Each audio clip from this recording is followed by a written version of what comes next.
Since the tragic crash of Flight 171, we're joined by someone uniquely qualified to shed light on what might have happened.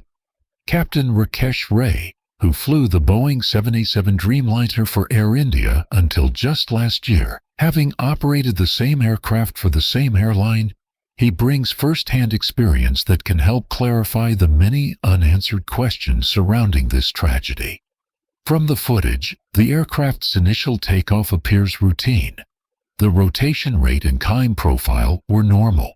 However, something seems to have gone wrong around 400-500 feet altitude. Interestingly, the aircraft managed to reach roughly 600 feet before it began losing altitude. What's unusual is that the landing gear hadn't been retracted, a critical part of takeoff that usually happens within seconds of liftoff. The lack of gear retraction raises serious concerns. Standard takeoff procedure. Under normal conditions, once the aircraft leaves the runway and shows a positive rate of climb, the pilot flying would command gear up, and the co-pilot would retract the landing gear. This typically occurs between 50 up to 100 feet altitude, but in this case, the gear remained down. Why? Captain Rai outlines several possibilities. 1. Distraction from a bird strike. Perhaps both pilots were started and skipped the gear retraction. 2 is sudden engine power loss, which might have shifted focus entirely to handling the emergency. 3.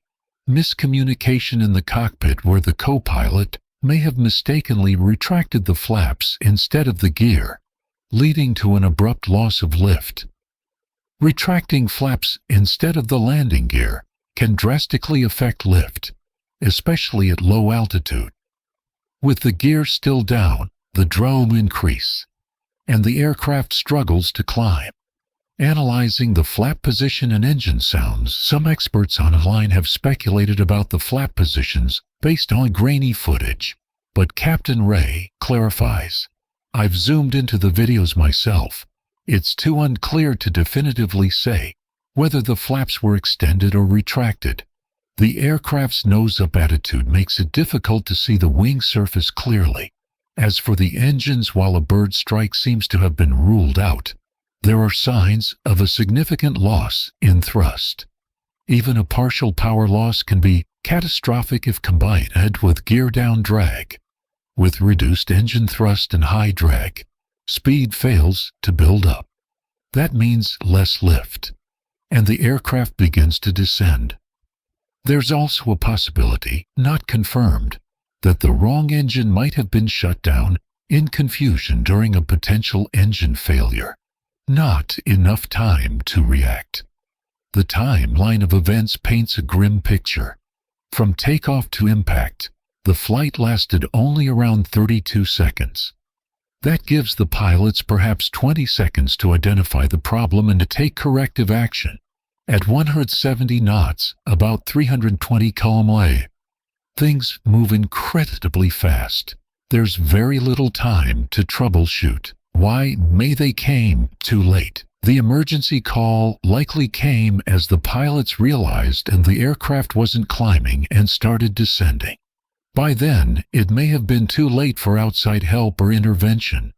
In those final seconds, instinct likely took over. The captain may have tried pulling up to avoid terrain, but at that pitch angle, visibility of buildings below would have been blocked. There's speculation about the aircraft trying to avoid a nearby medical college, but that seems unlikely given the altitude and field of view.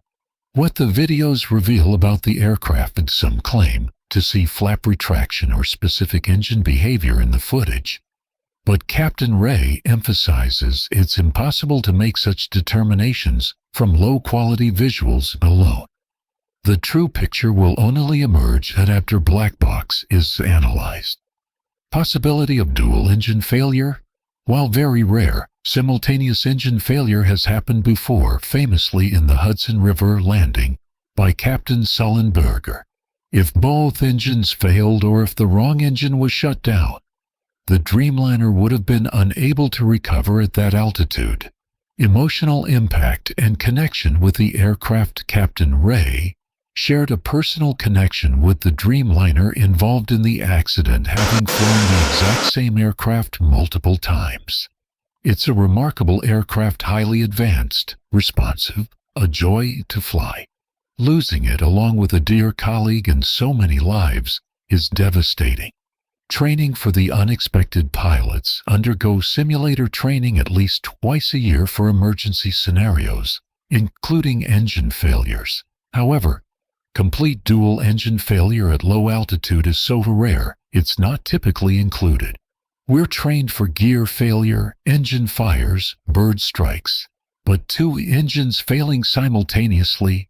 That's a 1 in a million event. Aviation is still the safest mode of travel. Captain Ray stresses that this tragedy, while heartbreaking, is an outlier. Next steps in the investigation. The flight data and cockpit voice recorders are now being analyzed.